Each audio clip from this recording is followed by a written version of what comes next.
본문의 생명의 말씀은 시편 128편 1절부터 6절입니다. 말씀을 봉독해 드리겠습니다. 여호와를 경외하며 그의 길을 걷는 자마다 복이 있도다. 내가 내 손이 수고한 대로 먹을 것이라. 내가 복되고 형통하리로다. 내 집 안방에 있는 내 아내는 결실한 포도나무 같으며 내 식탁에 둘러앉은 자식들은 어린 감람나무 같으리로다. 여호와를 경외하는 자는 이같이 복을 얻으리로다. 여호와께서 시온에서 내게 복을 주실지어다. 너는 평생에 예루살렘의 번영을 보며 내 자식의 자식을 볼지어다. 이스라엘에게 평강이 있을지로다. 아멘. 오늘 우리가 함께 읽은 시편 128편은 이스라엘 백성이 예루살렘 성전으로 올라갈 때 하나님께 불렀던 귀한 찬양시 지혜시입니다. 이스라엘 백성은 1년에 3차례 예루살렘 성전을 향해 순례길을 걸어갔습니다. 이 순례는 단순한 여행이 목적이 아니라 평상시에는 흩어져 살던 여러 친척들이, 여러 가족들이 명절 때만큼은 삼삼오한 무리를 지어서 예루살렘을 향해 예배하며 찬양하며 하나님을 기리며 올라갔던 것이 바로 이스라엘 절기입니다. 그 내용이 오늘 첫 번째 어떻게 기록되어 있습니까? 그 첫 구절이 여호와를 경외하며 그의 길을 걷는 자마다 복이 있도다. 여호와 하나님을 경외하면서 그 길을 걸어가는 자, 저 예루살렘에 하나님이 계시다는 믿음 가운데 그 하나님께 예배드리고자 지금 길을 걸어가고 있는 그 사람이 복되도다 하나님께서 말씀하고 있는 것입니다. 이 말씀은 오늘 우리에게 어떻게 역사하십니까? 오늘 우리 성도님께서 이 주일 아침 가운데 우리 성도님이 교회 가까이 계시든 교회에서 좀 먼 곳에 거주하시든 간에 우리 성도님께서 하나님을 사랑하는 마음으로 하나님께 예배드리고자 하는 마음, 그 은혜를 사모하는 마음으로 우리가 집안에 있는 현관문을 열고 첫 발을 내딛는 그 순간부터 이 교회에 오는 그 모든 걸음걸음이 복 있는 걸음인 줄 믿으시길 바랍니다. 하나님이 보시는 예배는 단순히 일주일에 하루 이 자리에 모여서 우리가 예배드리고 흩어지는 것이 이것만이 예배가 아니라 우리가 이 예배를 사모하면서 주의 교회를 사모하면서 성도의 아름다운 교회를 사모하면서 교회로 나오는 그 모든 걸음걸음, 또한 이른 아침부터 늦은 오후까지 하나님의 영광을 위하여 땀을 흘리고 두 손으로 수고를 하고 애쓰는 그 모든 노력들, 이 모든 것이 다 맞춰지고 다시 그 삶 가운데, 가정 가운데 돌아가는 그 모든 걸음걸음 가운데 여호와 하나님의 크신 복이 있음을 믿습니다. 사랑하는 성도님, 오늘 우리가 이 아침 주일 예배로 나온 것 자체가 이미 우리가 하나님께 큰 복을 받았다는 증거이고 또 이 예배를 통하여 주가 더 큰 은혜 가운데 우리를 초대하고 있음을 믿습니다. 이 시간 우리가 함께 말씀을 나누면서 정말 이 예배 가운데 우리의 영혼이 살아나고 우리의 가정이 회복되며 정말 이 예배를 통해 하나님의 복 주신 그 은혜를 온전히 누리시는 신생의 모든 성도님 되시길 예수님의 이름으로 축복합니다. 첫 번째, 하나님께서 오늘 말씀하십니다. 여호와를 경외하며 그 길을 걷는 자는 복이 있도다. 하나님을 경외할 뿐만 아니라 그 길을 걸어가는 자들에게 하나님께서 복을 반드시 내려주신다고 명령하고 계시는 것입니다. 약속하고 있습니다. 우리와 언약을 맺어주십니다. 하나님이 한 가지 하지 못하시는 일이 무엇입니까? 하나님은 거짓말을 하지 못합니다. 하나님은 선이시기에, 하나님은 의로우시기에 한 번 말씀하신 것은 반드시 이루시고 성취하시는 분이 우리가 믿는 하나님 아버지십니다. 그 하나님께서 우리와 약속하기를 나를 경외하면서 나의 길을 걷는 자에게 내가 이러한 복을 줄 것이다 약속하신 것이 오늘의 시편 128편입니다. 그렇다면 여호와를 경외한다는 것이 어떤 의미일까요? 경외한다는 것은 단순 우리가 감정적으로 무언가를 두려워하고 무언가를 어려워하고 무서워하는 것이 아니라, 경외한다는 것은 무언가를 두려워하는 마음과 더불어서 그 대상을 진실로 사랑하는 마음이 함께 있는 것입니다. 진실로 무언가를 두려워하고 진실로 존경하면서 사랑을 하면서 그분의 말씀이라면, 하나님의 말씀이라면 절대적으로 순종하겠다는 그 인격적인 마음의 자세, 이것이 바로 성경이 말씀하고 있는 경외입니다. 그럼 이 경외의 시작을 우리는 어디에서 시작할 수 있을까요? 바로 많은 데서 시작할 수 있지만 그 첫 시작은 바로 예배로부터 우리는 하나님을 경외할 수가 있습니다.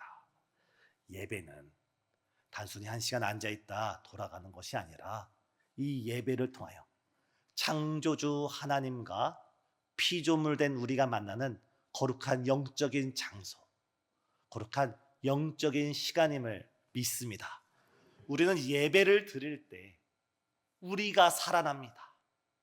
우리는 예배를 드릴 때 우리의 영혼이 살아나고, 우리는 예배를 드릴 때 예배를 통하여 하나님께서 은혜를 베푸심으로 우리의 가정이 회복되고, 우리는 예배를 드릴 때 하나님께서 목회자를 통하여, 하나님께서 성령의 세심한 음성을 통하여 우리 마음에 들려주시는 그 말씀 한 구절이, 그 말씀 한 단어가 우리를 변화시키고 우리를 새롭게 하며 우리 가운데 주의 선한 뜻을 나타내는 줄 믿습니다. 우리가 예배를 드릴 때 정말 주님이 말씀하신 그 말씀 한마디에 우리는 한평생 그 말씀을 기준으로 살아가게 되고, 또한 우리가 힘들고 지칠 때, 정말 다른 사람들에게 우리의 마음을 토로할 수 없을 때 예배를 통해 들려오는 주님의 그 따스한 마음에 우리는 하염없이 눈물을 흘리게 되고, 또 그 예배 가운데 낙심했던 우리 영혼이 주님을 만나 새 소망을 꽃피우게 되는 줄 믿습니다. 예배는 우리의 삶이 회복되는 장소이고 우리가 하나님을 만나는 거룩한 장소입니다. 이 예배를 통해서 우리가 하나님의 은혜를 체험하게 될 때 우리는 저절로 예배 가운데 하나님을 경외하게 됩니다. 예배를 통해서 하나님을 높이게 되고, 예배를 통하여 우리를 낮추게 되고, 예배를 통하여 하나님을 찬양케 되며, 예배를 통하여 우리의 부족함을 고백하게 됩니다. 그래서 이런 말이 있습니다. 예배의 성공자가 인생의 성공자이다. 예배에서 하나님을 만나는 사람, 예배에서 주님의 음성을 듣는 사람, 예배에서 성령의 충만한 은혜를 얻고 돌아가는 그 예배의 성공자가 바로 인생의 승리자가 되는 줄 믿습니다. 우리 옆에 계신 성도님들과 인사 나누겠습니다. 예배의 성공자가 됩시다. 옆에 계신 성도님께 좀 깁니다. 예배의 성공자가 인생의 성공자입니다. 그렇다면 주님께서 원하시는 예배, 주께서 찾으시는 예배자는 무엇입니까? 그것은 우리가 영적 예배를 드릴 때 우리 주님께서 기뻐하시고 우리 주님께서 우리에게 복을 내려주시는 줄 믿습니다. 주께서 찾으시는 예배는 로마서 12장을 보면 너희 몸을 거룩한 산 제사로 드려라, 이것은 너희가 드릴 영적 예배라라고 말씀합니다. 다시 말해서 우리가 예배를 드리고 예배를 사모하며 예배를 부단히 드려나갈 때 결국에 가서 우리 삶이 예배자가 되어야 된다는 말씀입니다. 이 한 시간 주일날 예배 드리는 것이 전부가 아니라 수요일 금요일 매주 새벽 예배 드리는 것도 매우 귀중하지만 이른 아침부터 시작하여 밤늦은 시간까지 우리가 하나님 앞에서 하나님을 경외하는 자세로 오늘 하루를 살아가는 그 자세가, 그 마음가짐이 바로 우리 주님께서 기뻐하는 예배자입니다. 우리 주님께서 기뻐하는 하나님을 경외하는 자입니다. 이에 종교개혁자들은 이것을 신학적으로 코람데오라고 했습니다. 하나님 앞에서 살아가기, 하나님 앞에서 오늘을 살아가는 자에게 하나님께서 성경에 약속한 큰 복을 내려주심을 믿습니다. 대표적으로 우리는 출애굽기 1장을 볼 때 하나님을 경외함으로 정말 전무후무한 축복을 받았던 두 여인을 우리는 쉽게 찾아볼 수가 있습니다. 430년 동안 애굽에서 종살이하던 이스라엘 백성이 하나님의 놀랍고 경이로운 축복 가운데 불과 430년 만에 70명에 불과했던 이스라엘 백성이 200만 명의 대민족으로 증가를 하자 애굽의 왕 파라오는 큰 두려움을 느꼈습니다. 그때 그는 한 가지 계책을 잔꾀를 냅니다. 그것은 히브리 산파, 히브리 여인 두 사람을 불러다가 말하기를 만약 히브리 여인이 출산할 때 너희는 가장 먼저 달려가서 그 출산한 것을 도와라.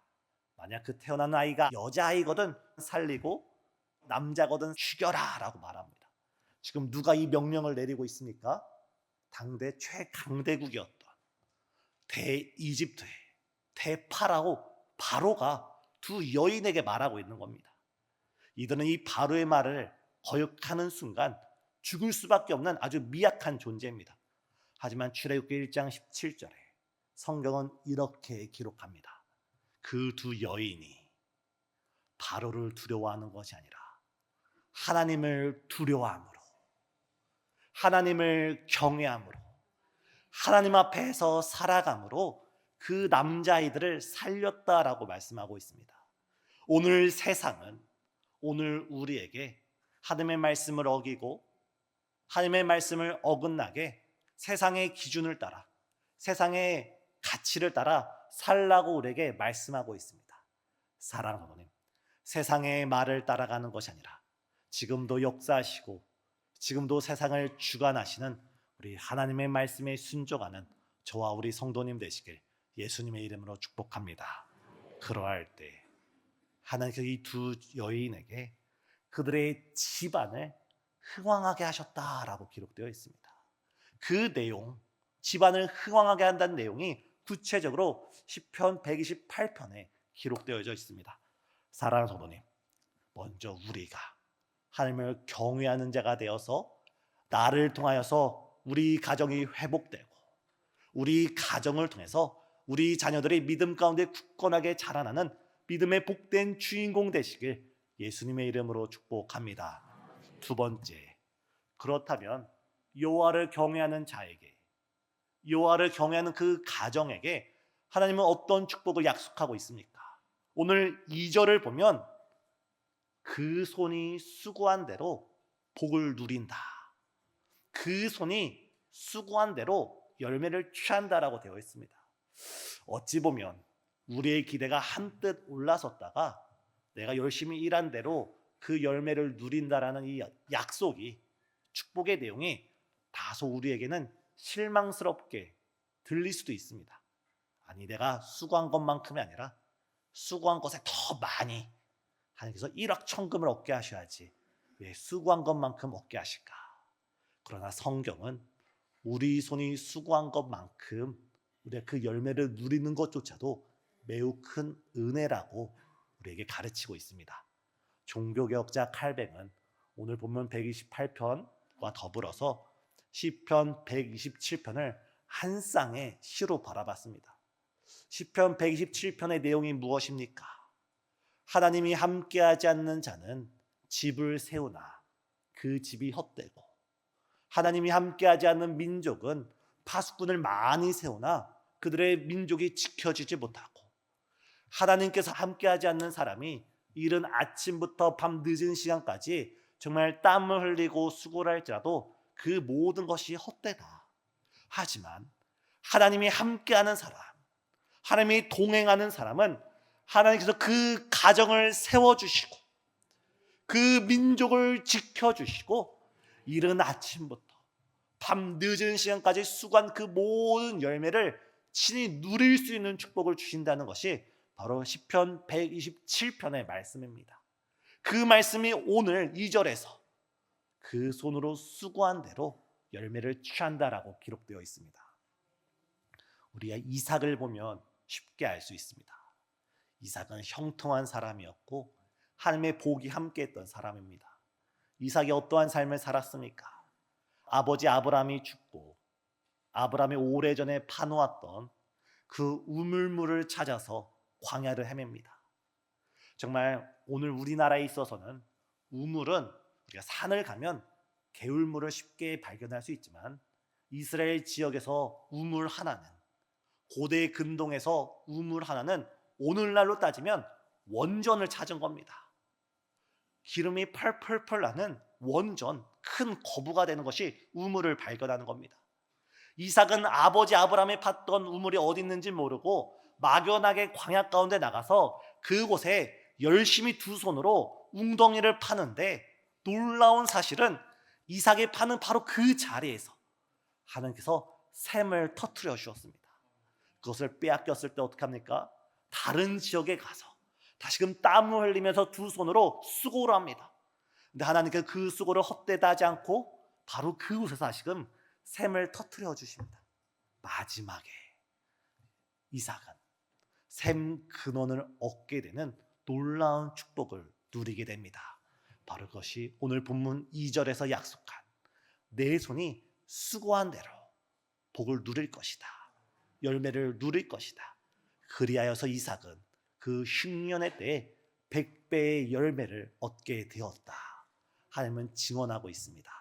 오늘 이 시대에 환경이 힘들고 경제가 힘들고 세계 정세가 힘든 이 시기일지라도 우리가 하나님을 경외할 때, 하나님께서 우리와 함께하면서 우리에게 은혜를 주시고 형통의 은혜를 주실 때, 우리가 땀을 흘리며 직장에서 일하고 사업에서 일하고 일하는 모든 곳곳마다 주께서 은혜를 터뜨려 주실 줄 믿습니다.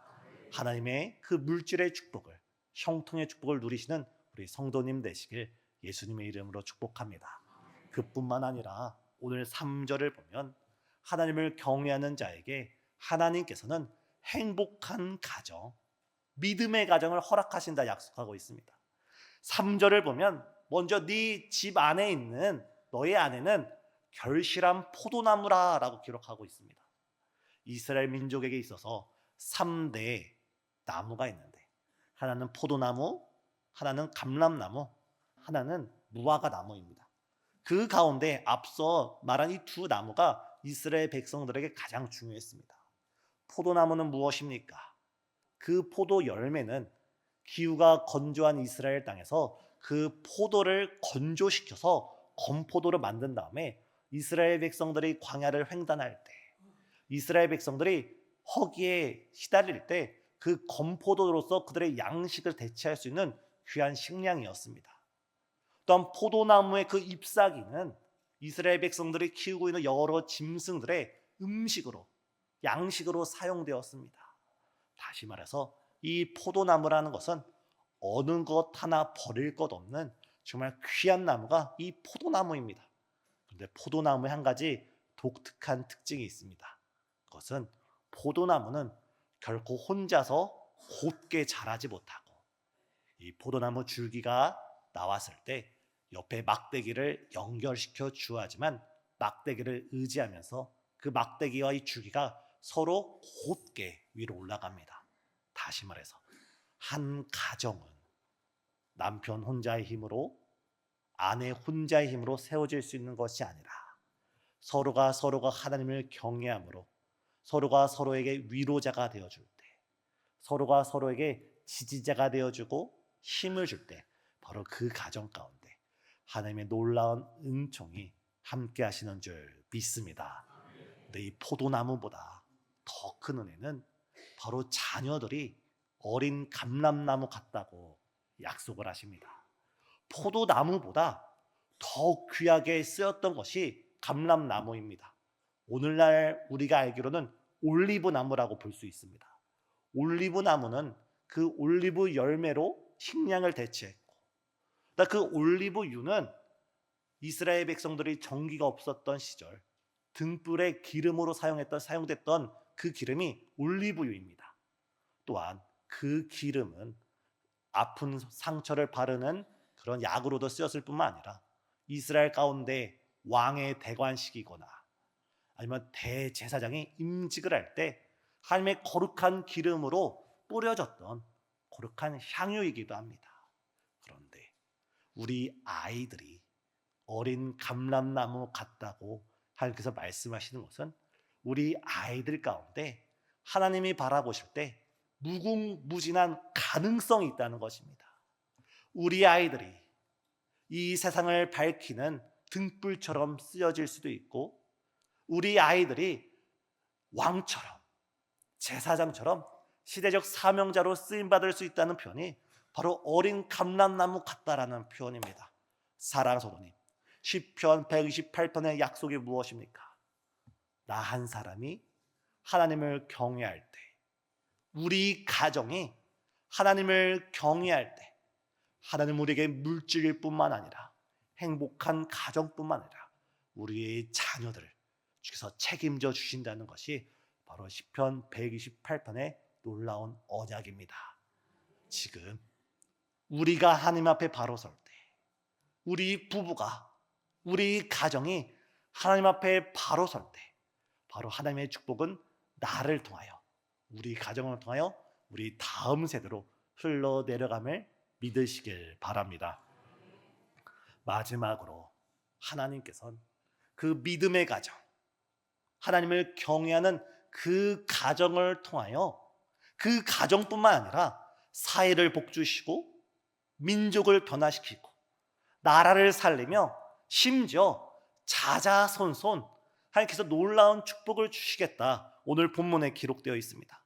본문 4절을 보면 여호와를 경외하는 자는 이같이 복을 얻을 것이다. 이같이 어떤 은혜입니까? 바로 그 가정이 바로 시온에서 내게 복을 주실 것인데 내 평생에 예루살렘의 번영을 본다고 말씀합니다. 다시 말해서 믿음의 가정, 복음의 가정, 하나님을 경외하는 신실한 그 가정 한 가정을 통하여 하나님은 나라를 바로 세우신다는 것입니다.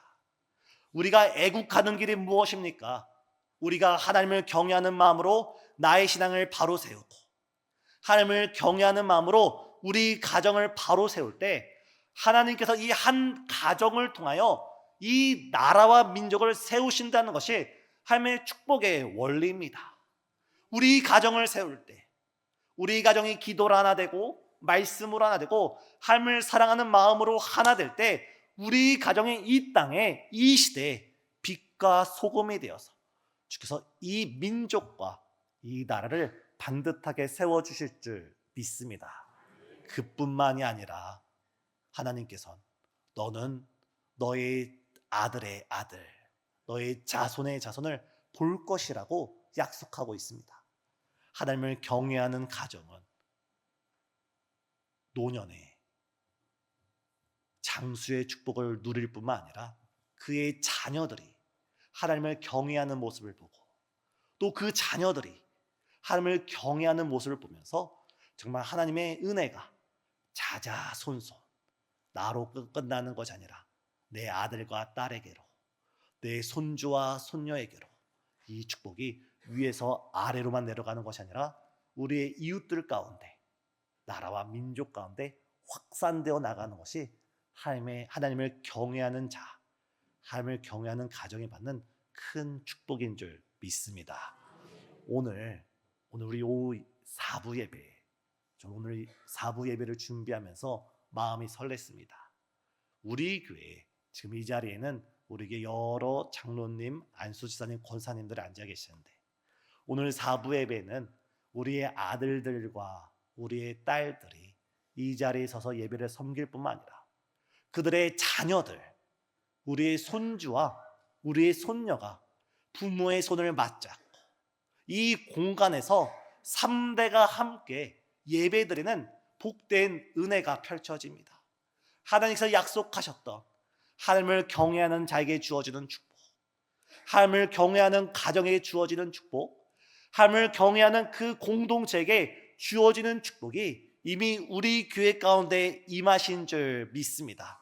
오늘 이 시간 우리가 사모하기를, 하나님 나를 한 사람으로 세워주소서, 나를 하나님을 경외하는 믿음의 한 사람으로 세워주시사 아브라함의 신앙이 이삭에게로, 이삭의 신앙이 야곱에게로 전수되었듯이 내가 그 믿음의 한 사람이 되게 해주셔서 내 자녀에게로, 내 손주에게로 자자손손 하나님을 경외하는 그 복된 가정이 바로 우리가 될 수 있도록 우리를 축복해 주시옵소서.